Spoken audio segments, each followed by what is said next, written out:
नमस्कार दोस्तों, आप सभी का study for UPSC PCS channel में स्वागत है। हम लोग रोज़ टेस्ट सीरीज़ लगा रहे हैं जिसमें अगला टेस्ट है आज आपका।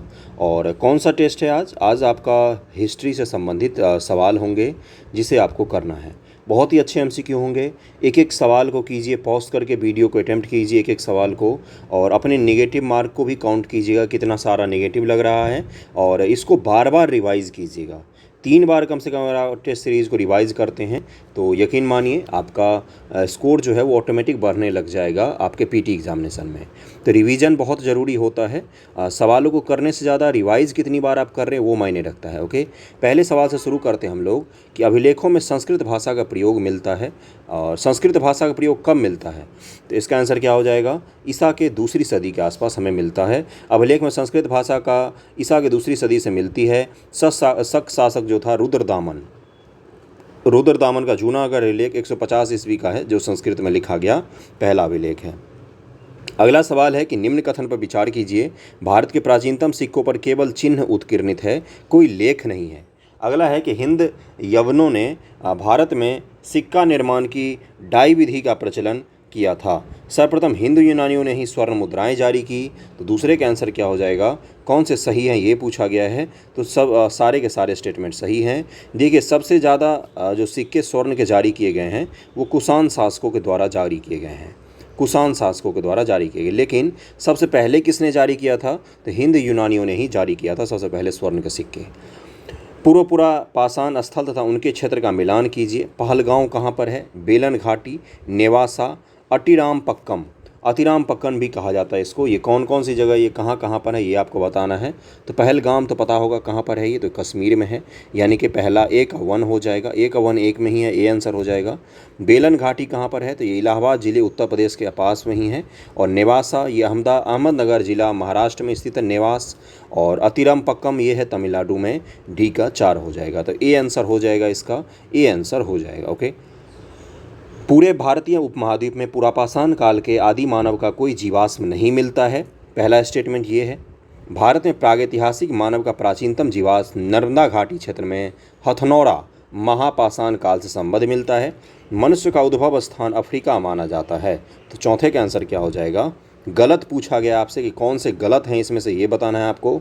सोचिए ज़रा, याद कीजिए जो प्राचीन भारत में आपने पढ़ा है या नहीं पढ़ा है तो आज आप पढ़ लेंगे इसको। इसका आंसर क्या हो जाएगा? तीनों स्टेटमेंट सही है, कोई सा भी इसमें से गलत नहीं है। तीनों के तीनों सही दिए हुए हैं। हमसे गलत पूछा गया इसलिए इसका आंसर क्या हो जाएगा? इनमें से कोई सा भी गलत नहीं है। महापाषाण काल में प्रयुक्त होने वाले छोटे उपकरणों को क्या कहा जाता था? तो 5 का आंसर हो जाएगा माइक्रोलिथिक कहा जाता है। माइक्रोलिथिक, आपने माइक्रोलिथिक पीरियड भी सुना होगा। और इस समय के प्रस्तर उपकरण राजस्थान के मालवा, गुजरात, पश्चिम बंगाल, उड़ीसा, आंध्र प्रदेश एवं मैसूर से पाए जाते हैं। ओके, अगला सवाल है कि मध्यपाषाण कालीन मानव अस्थिपंजर के कुछ अवशेष निम्न में से कहाँ से प्राप्त हुए हैं? तो छठे का आंसर हो जाएगा महदहा से प्राप्त हुआ है। महदहा मध्यपाषाण कालीन मानव अस्थि पंजर के कुछ अवशेष प्रतापगढ़ उत्तर प्रदेश के सराय नहर राय और महदहा नामक स्थान से प्राप्त हुआ। उत्तर प्रदेश में है ये जगह, यूपी में है। निम्न से कौन नवपाषाणी स्थल बिहार से संबंधित है? नवपाषाण कालीन स्थल है, वेरी वेरी इंपॉर्टेंट है, ये बहुत बार पूछा गया है। तो 7 का आंसर क्या हो जाएगा? चिरांद है। ये कहाँ पर है? तो सारण डिस्ट्रिक्ट में है, छपरा में है। और इसके अलावा प्रमुख नवपाषाण स्थल कौन कौन से हैं? तो बुर्जहोम और गुफकराल कहाँ पर है? तो बुर्जहोम, तो यह बुर्जहोम है आपका कश्मीर में। लंघनाज कहाँ पर है? तो गुजरात में। लंघनाज कहाँ पर है? गुजरात में। दमदमा और कोल्डिहवा ये कहाँ पर है? उत्तर प्रदेश में दमदमा और कोल्डिहवा है। पय्यमपल्ली कहाँ पर है? तमिलनाडु में। ब्रह्मगिरी और मास्की कहाँ पर है? तो ये है कर्नाटक में। अलग अलग जगहों के, अलग अलग राज्यों के मैंने नवपाषाण कालीन स्थल बता दिए हैं आपको। वीडियो अच्छा लग रहा हो तो शेयर कर दीजिएगा, और इसका PDF भी आपको फ्री में मिल जाएगा। निम्न से किस काल में मानव में अस्थायी निवास की प्रवृत्ति हुई? तो 8 का आंसर क्या हो जाएगा? नवपाषाण काल में अस्थायी निवास करने लग गया मानव, और कृषि की तरफ और भी ज़्यादा उन्नत तरीके से बढ़ने लग गया था। नवपाषाण काल के संदर्भ में निम्नलिखित कथनों पर विचार कीजिए। सर्वप्रथम 1860 में ली मुस्रियर ने इस काल का प्रथम प्रस्तर उपकरण उत्तर प्रदेश के टोंस नदी के घाटी से प्राप्त किया था। अगला है कि इस काल के निवासी सबसे पुरानी कृषक समुदाय के थे। वे मिट्टी और सरकंडे के बने गोलाकार या आयताकार घरों में रहते थे। नवपाषाण काल के बारे में बताना है आपको। 9 का आंसर क्या हो जाएगा? सही पूछा गया है आपसे। इसका आंसर हो जाएगा कि बिल्कुल सही है, तीनों के तीनों स्टेटमेंट सही दिए हुए हैं। एक बार और से फिर इस स्टेटमेंट को पढ़िएगा जिससे फैक्ट्स इसके याद हो जाएं आपको। मानव ने सर्वप्रथम किस धातु का उपयोग किया था? तो इंसान ने सबसे पहले तांबा का उपयोग किया था। ए आंसर हो जाएगा। नवपाषाण युग का अंत होते होते धातुओं का इस्तेमाल शुरू हो गया था। धातुओं में सबसे पहले तांबा का उपयोग हुआ था। ताम्रपाषाण काल आपने सुना होगा। तांबा के साथ पत्थर का जब हम उपयोग करते थे उसी को क्या कहा गया है? ताम्रपाषाण काल कहा गया। ऐसा थोड़ी ना होता है कि तांबे का उपयोग शुरू हुआ तो पत्थर का उपयोग समाप्त हो जाएगा, ऐसा नहीं होता है। जब मोबाइल फ़ोन का उपयोग शुरू हुआ था तो लैंडलाइन समाप्त नहीं हो गया था, वो भी काम कर रहा था, आज भी कई जगहों पर काम करता है। तो नई तकनीक आने से पुरानी तकनीक एकबाइक समाप्त नहीं हो जाती, एक ही दिन में समाप्त नहीं हो जाती है। नवपाषाण काल में चावल की खेती का प्राचीनतम साक्ष्य निम्न से कहाँ से प्राप्त हुआ है? बहुत बार पूछा गया है ये, स्टेट पीसीएस के बहुत सारे सवालों, बहुत सारे एग्जाम में पूछा गया, बहुत बार पूछा गया है ये। 11 का आंसर क्या हो जाएगा? कोल्डिवा, सी आंसर हो जाएगा। नवपाषाण काल में चावल की खेती का प्राचीनतम साक्ष्य इलाहाबाद के नज़दीक कोल्डिवा नामक स्थान से मिलता है, जो 7000 से 6000 ईस्वी पूर्व माना जाता है। इसको जरूर ध्यान में रखिएगा, ईस्वी पूर्व भी याद ध्यान में रखना है। सिंधु सभ्यता को किस काल या युग में रखा जाता है? तो प्रागैतिहासिक काल, आद्य ऐतिहासिक काल, ऐतिहासिक काल, इनमें से कोई नहीं। तो 12 का आंसर हो जाएगा बी, आद्य ऐतिहासिक में इसको रखा जाता है।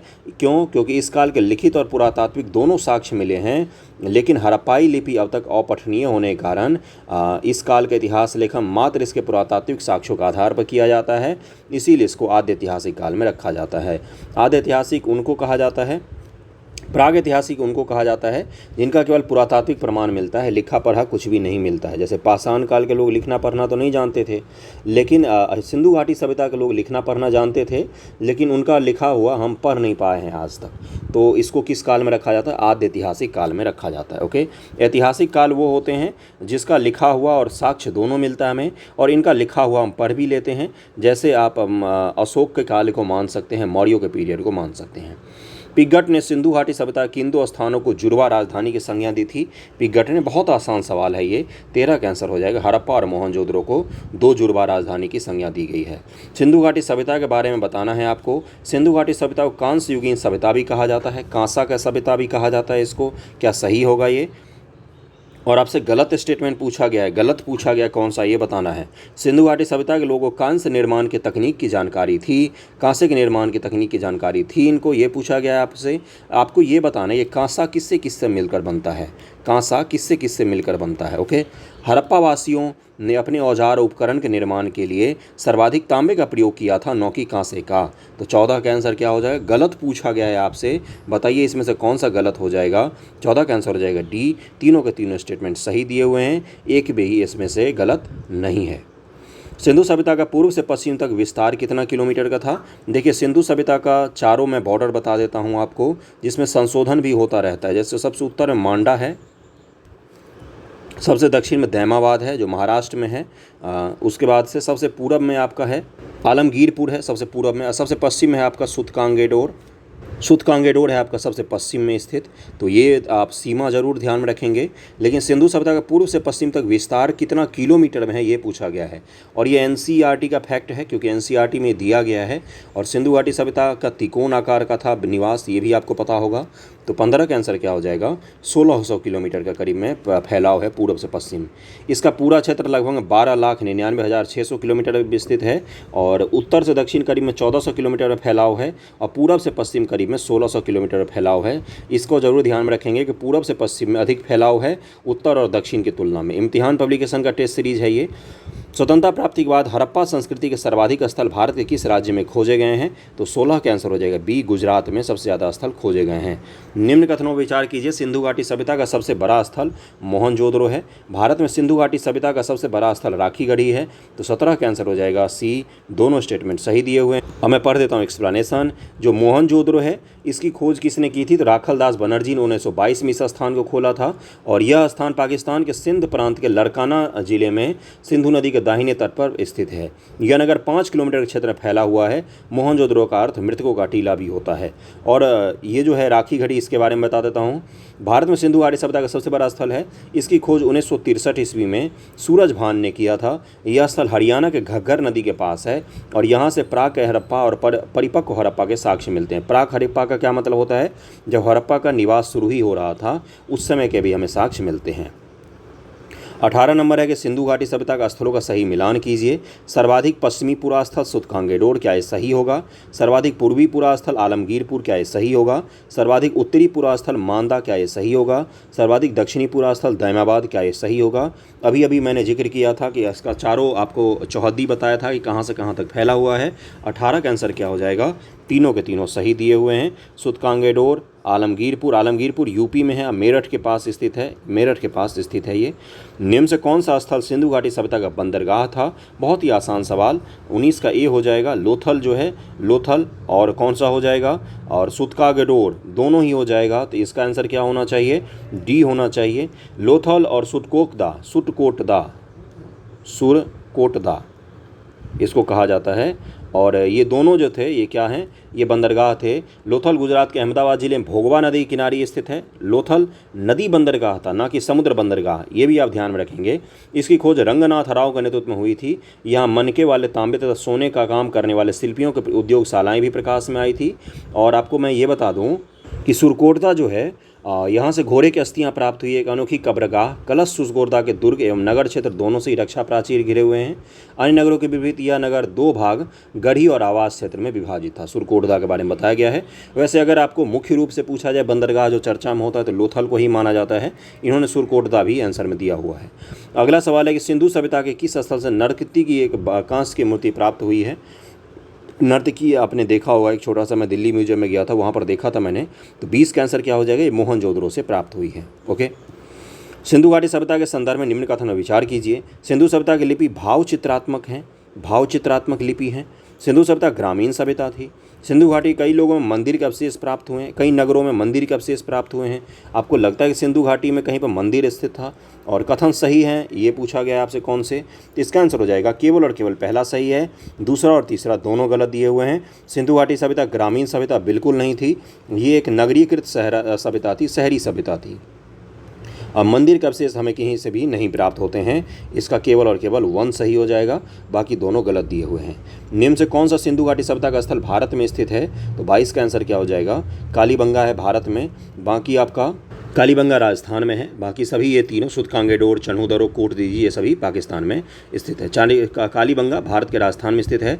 निम्न से कौन हड़प्पाई बस्ती अफगानिस्तान से प्राप्त हुई है? तो 23 का क्या आंसर हो जाएगा? इसका आंसर हो जाएगा ए। मुंडी गाक जो है ये अफगानिस्तान से ये बस्ती प्राप्त हुई है और ये एक ही प्रमुख बस्ती है जो वहाँ से मिली है हमें। अगले सवाल पर चलते हैं कि सैंधव सभ्यता का स्थल एवं नदी को सही से मिलान कीजिए। हड़प्पा, मोहनजोदड़ो, लोथल, धौलावीरा। आसान सवाल होता है ये। तो हड़प्पा किसके नदी पे स्थित था? तो ये रावी नदी हो जाएगा, हड़प्पा रावी। मोहनजोदड़ो क्या हो जाएगा? मोहनजोदड़ो सिंधु हो जाएगा, तो बी का 2 हो जाएगा। बी का 3 हो जाएगा। लोथल, तो लोथल भोगवा नदी के तट पर स्थित था। और धौलावीरा तो ये लूनी नदी के तट पर स्थित है। तो 24 का आंसर क्या हो जाएगा? इसका आंसर हो जाएगा डी। ए का 2, बी का 3 और सी का 1 और डी का 4 हो जाएगा। ओके। सिंधु घाटी सभ्यता का स्थल एवं उत्खनन में प्राप्त साक्ष्य का सही मिलान कीजिए। कहाँ कहाँ से कौन कौन सी चीज़ें मिली हैं ये बताना है आपको। जैसे मैं आपको बता दूं, जुता हुआ खेत जो है ये आपका 66वीं बीपीएससी में पूछा गया था कि जुता हुआ खेत कहाँ से प्राप्त हुआ है, और सीधा सीधा यही सवाल पूछा गया था और इसका आंसर कालीबंगन था। तो पढ़ते हैं, इसको मिलान कर लेते हैं। मलके बनाने के कारखाने, तो इसका आंसर हो जाएगा ए, लोथल से प्राप्त हुए हैं। जूते हुए खेत कालीबंगन से। मिट्टी के बने हल बनावली से। कांसे के खिलौने गाड़ी चन्हूदरो से। बर्तन पर मछुआरे के चित्र हड़प्पा से प्राप्त हुए हैं। 25 का आंसर क्या हो जाएगा? ए हो जाएगा। ए का 1, बी का 2, सी का 3, डी का 4, ई का 5। सैंधव सभ्यता के संदर्भ में कौन सा कथन सही नहीं है? तो 26 का आंसर क्या हो जाएगा?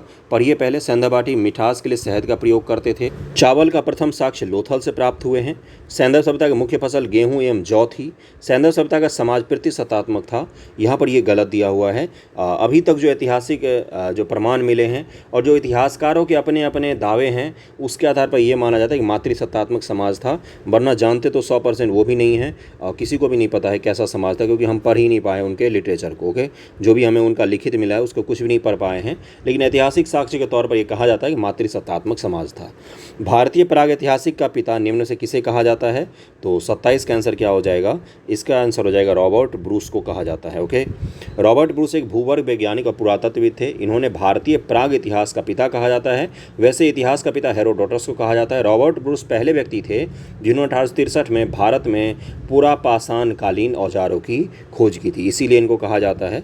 निम्नलिखित किस युग को चाल्कोलिथिक युग कहा जाता है? तो 28 का आंसर हो जाएगा बी, ताम्रपाषाण युग को कहा जाता है। प्रागैतिहासिक काल में गुफाओं के शैल चित्र के लिए प्रसिद्ध है। प्रागैतिहासिक काल में गुफाओं के शैल चित्र के लिए प्रसिद्ध है। कौन सा गुफा है ये? तो 29 का आंसर हो जाएगा डी, भीमबेटका एक गुफा है, मध्य प्रदेश में भोपाल के नज़दीक में स्थित है ये जगह। अगले सवाल पर चलते हैं, सही सुमेलित कीजिए। इसमें से भारतीय पुरातत्व का जनक अलेक्जेंडर कनिंघम, भारतीय पुरातत्व सर्वेक्षण के प्रथम सुमेलित नहीं है ये बताना है आपको, सुमेलित नहीं है ये बताना है आपको। के भारतीय पुरातत्व सर्वेक्षण के प्रथम निदेशक सर जॉन मार्शल, राष्ट्रीय मानव संग्रहालय भोपाल मध्य प्रदेश। भारतीय मानव का सर्वप्रथम साक्ष्य मिलता है बुर्ज होम से।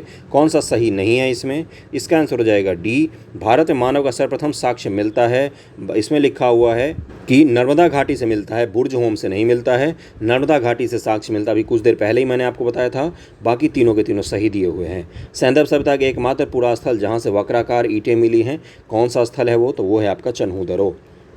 अगला सवाल है कि सिंधु घाटी सभ्यता का वो कौन सा पूरा स्थल है जहाँ से प्राप्त मृदभांड पर चित्र उकेरा गया है, जिस पर एक कौवा तथा एक लोमड़ी उत्कीर्णित है। और आपको पता ही होगा कौवा और लोमड़ी की कहानी कहाँ पर मिलती है हमें? तो पंचतंत्र में मिलती है।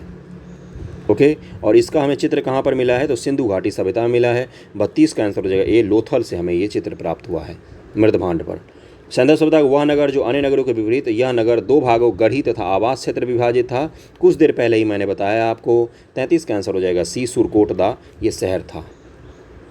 सैंधव सभ्यता का पूरा स्थल धौलावीरा का शाब्दिक अर्थ क्या होता है? तो इसका अर्थ होता है सफ़ेद कुआं, बी आंसर हो जाएगा।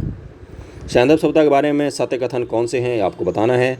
प्रत्येक आवास के बीच में एक आंगन होता था, व्यापार और वाणिज्य उन्नत अवस्था में था, समाधान की 3 पद्धतियां मिलती हैं, धातु से प्राप्त एक भी मूर्तियां प्राप्त नहीं हुई है। तो 35 का आंसर क्या हो जाएगा? 35 का आंसर हो जाएगा डी, 1, 2, 3 सही है। चौथा गलत दिया हुआ है। नर्तकी की मूर्ति जो है वो भी तो धातु की ही बनी हुई है, तो चौथा गलत दिया हुआ है। चौथा को अगर आप काटते तो 1, 2, 3 स्टेटमेंट आप काट देते तो अपने आप आंसर निकल कर आ जाता। सबसे पहले कपास पैदा करने का श्रेय किसको दिया जाता है? तो सिंधु घाटी की सभ्यता के लोगों ने दुनिया में सबसे पहले कपास पैदा किया, और इसको इसलिए किस नाम से और जाना जाता है?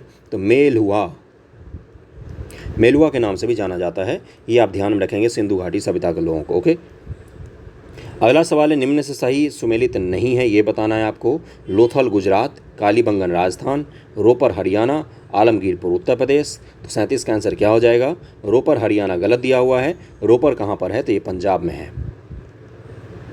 ओके, सिंधु घाटी सभ्यता के सारे सवाल रिवाइज हो जाएंगे आपकी एक वीडियो में।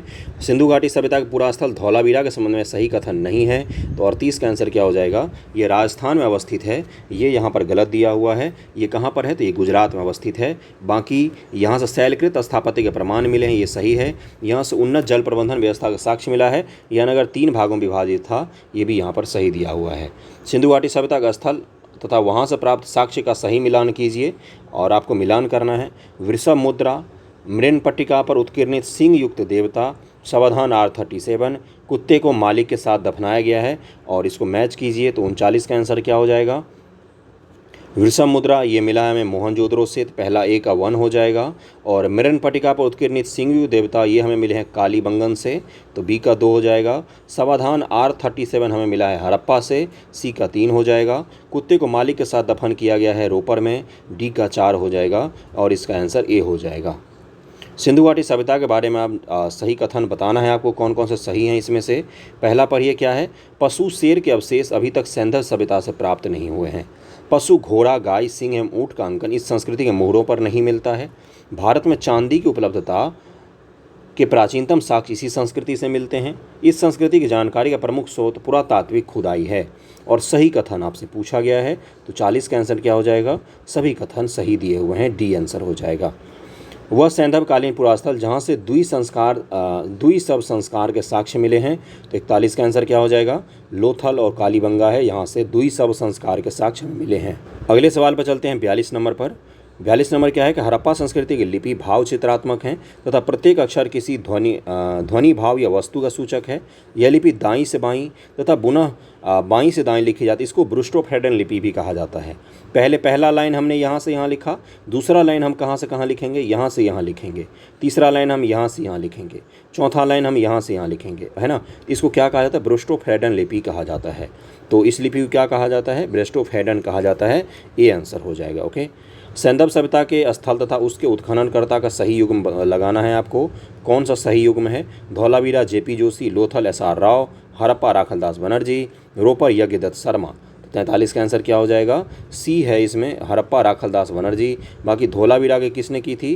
तो इसमें एक्चुअली में आंसर में क्या दिया है मैं बता देता हूँ। सवाल है कि इसमें से कौन सा सही सुमेलित नहीं है, ये पूछा गया है।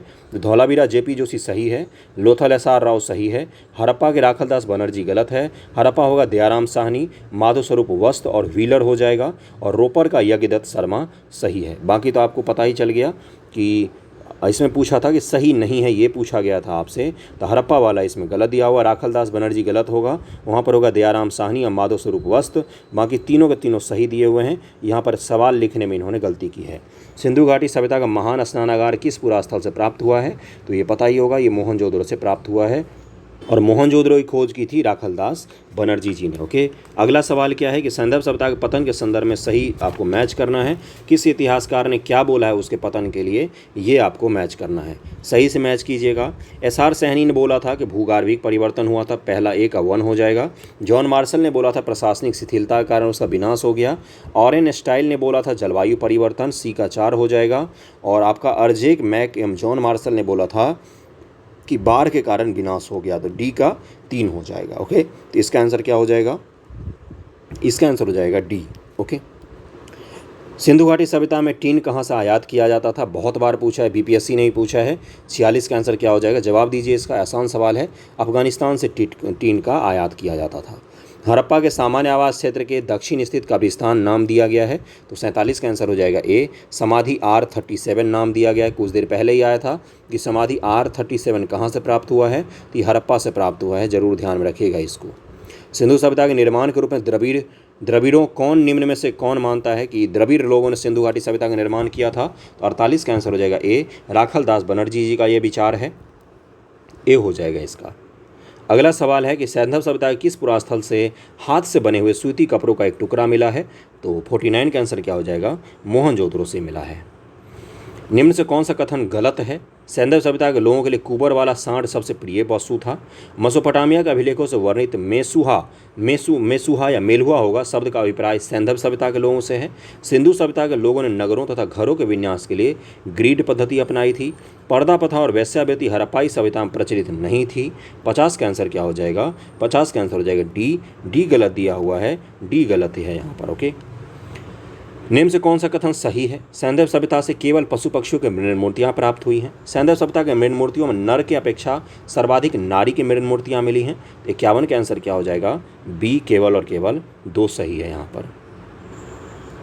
अगला है कि ऋग्वेदिक कालीन आर्य और सिंधु घाटी सभ्यता के लोगों के संस्कृति के बीच अंतर के संबंध में आपको बताना है। देखिए, डिफरेंस कई बार पूछा गया, जैसे बौद्ध और जैन में डिफरेंस पूछ लिया जाता है, उसी प्रकार से आर्य और अनार्य या सिंधु घाटी सभ्यता, इनके बीच में भी अंतर को पूछ लिया जाता है कि बताइए इसमें कौन कौन से अंतर थे। सही स्टेटमेंट आपसे पूछा गया है, तो देखिएगा यहाँ पर ध्यानपूर्वक पढ़िएगा 52 को, एक सवाल को, कि ऋग्वेदिक कालीन आर्य कवच और सिर शास्त्रन यानी कि हेलमेट का उपयोग करते थे, जबकि सिंधु घाटी सभ्यता के लोगों में इसके उपयोग का कोई साक्ष्य नहीं मिलता है। क्या ये सही होगा? तो अगला क्या है? ऋग्वेदिक कालीन आर्यों को स्वर्ण, चांदी, तांबा का ज्ञान था, जबकि सिंधु घाटी लोगों को केवल ताम्र और लौह का ज्ञान था।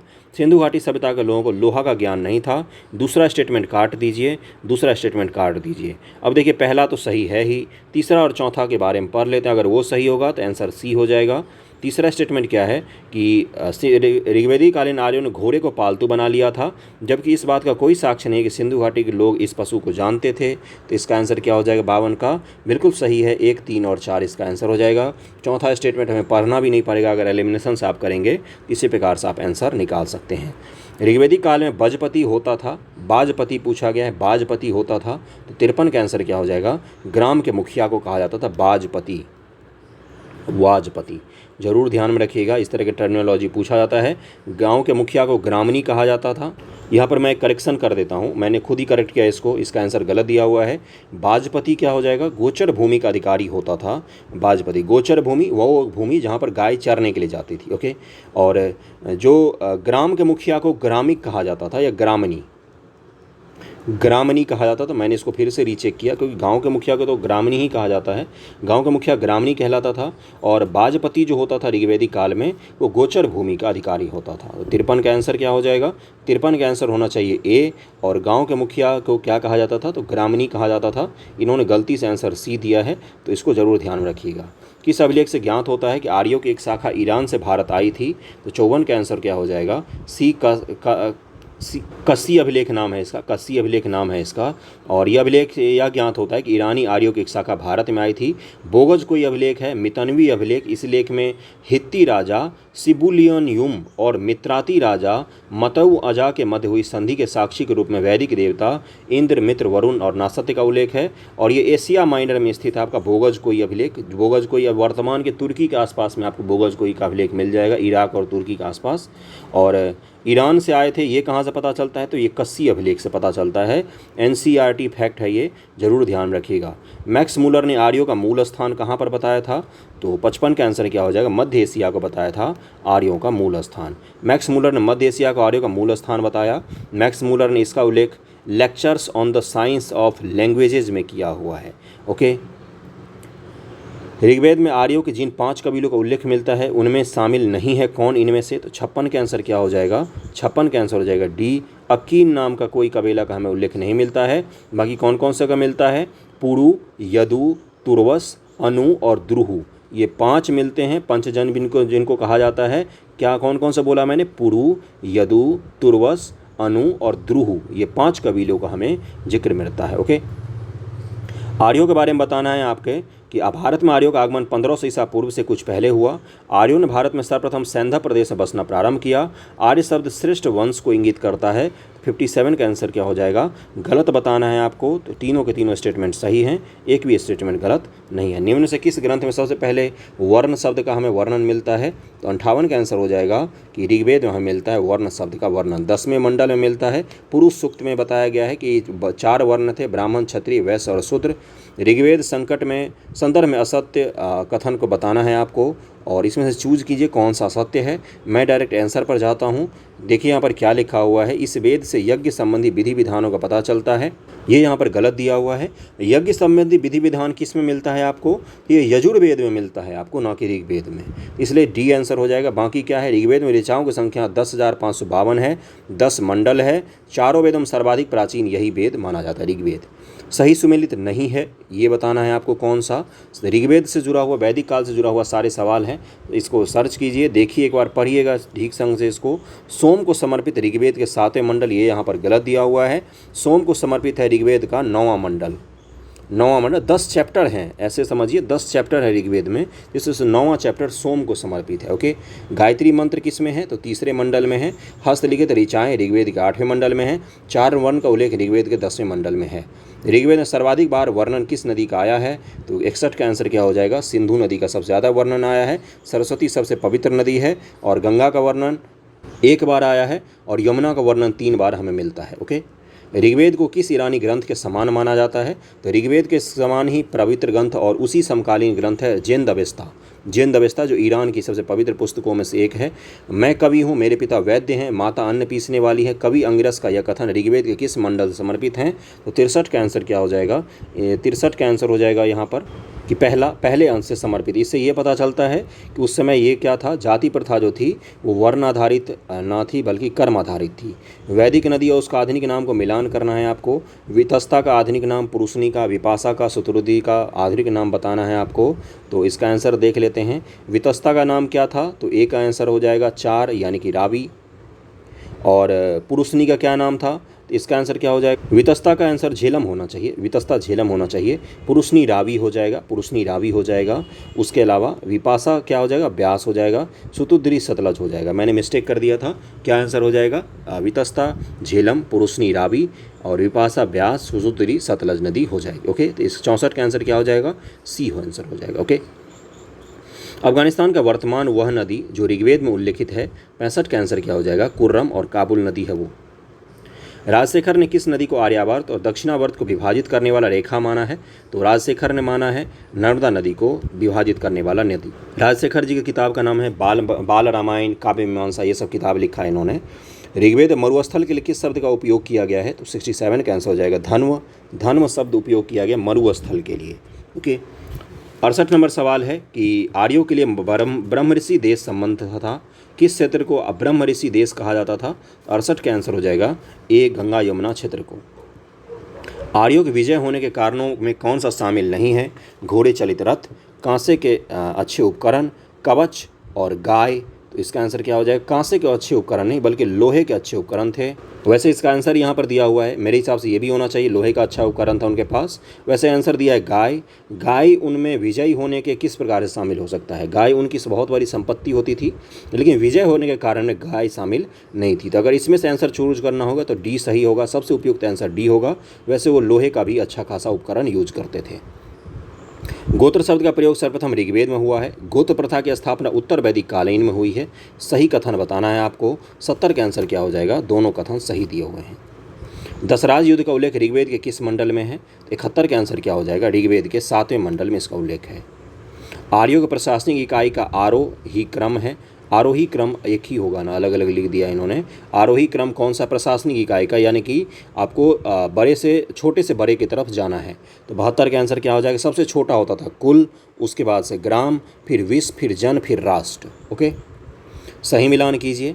ऋग्वेद, यजुर्वेद, सामवेद, अथर्ववेद, आपको बताना है किस में कौन सा चीज़ है। तो देखिए यजुर्वेद में क्या है, तो औषधि एवं जादू टोना किस में है, और सामवेद में क्या है, और ऋग्वेद में, सामवेद में क्या हो जाएगा, संगीत। तो सी का 1 देखिए किस में है, एक में ही दिया हुआ है, सी आंसर हो जाएगा। 73 का आंसर सी हो जाएगा। ऋग्वेद में क्या है, तो ईश्वर की महिमा है ऋग्वेद में। तो यजुर्वेद में क्या है आपका, यजुर्वेद में कर्मकांड संबंधी चीज़ें हैं। सामवेद में संगीत है। अथर्ववेद में औषधि और जादू टोना है। अथर्ववेद सबसे बाद में लिखा गया है। ऋग्वेद का ही काव्य स्वरूप क्या है, सामवेद है। ऋग्वेद का ही काव्य स्वरूप क्या है, कविता के फॉर्म में क्या है, तो सामवेद है। ओके, अगला सवाल, निम्न से कौन सा वेद गद्य एवं पद्य दोनों में है, तो 74 का आंसर कौन सा क्या हो जाएगा, यजुर्वेद है, गद्य और पद्य दोनों में। किस ग्रंथ को भारतीय संगीत का मूल जनक कहा जाता है, तो ये सामवेद है, पता ही आपको, सामवेद हो जाएगा। 75 का आंसर बी हो जाएगा। अथर्ववेद को अन्य किस नाम से जाना जाता है, तो 76 का आंसर क्या हो जाएगा, 76 का आंसर हो जाएगा महिवेद, ब्रह्मवेद, भैषज्य वेद, इन तीनों नाम से अथर्ववेद को जाना जाता है। 76 का आंसर डी हो जाएगा। अगले सवाल पर चलते हैं, किस उपनिषद में चारों आश्रमों का उल्लेख मिलता है, तो 77 का आंसर क्या हो जाएगा, ये जवालो उपनिषद में हमें चारों आश्रमों का उल्लेख मिलता है, ए आंसर हो जाएगा। जवालो उपनिषद में हमें मिलता है। ओके, वैसे चारों आश्रम तो पता ही होगा आपको, ब्रह्मचर्य, गृहस्थ, वानप्रस्थ और संन्यास आश्रम।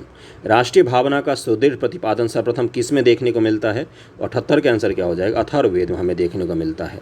यजुर्वेद किस वेद का उपवेद है, तो आयुर्वेद किस वेद का उपवेद है, तो 79 का आंसर हो जाएगा ए, ऋग्वेद का उपवेद है वो। वेद त्रयी में शामिल वेद हैं कौन कौन से, तो ऋग्वेद, सामवेद और यजुर्वेद हैं वेद त्रयी में। अथर्ववेद सबसे बाद में लिखा गया, वेद त्रयी में वो शामिल नहीं है। ये सेट भी आपका कंप्लीट हो गया। कितने आपके नंबर आए जरूर कमेंट करके बताइए। थैंक यू सो मच आप सभी का। ओके।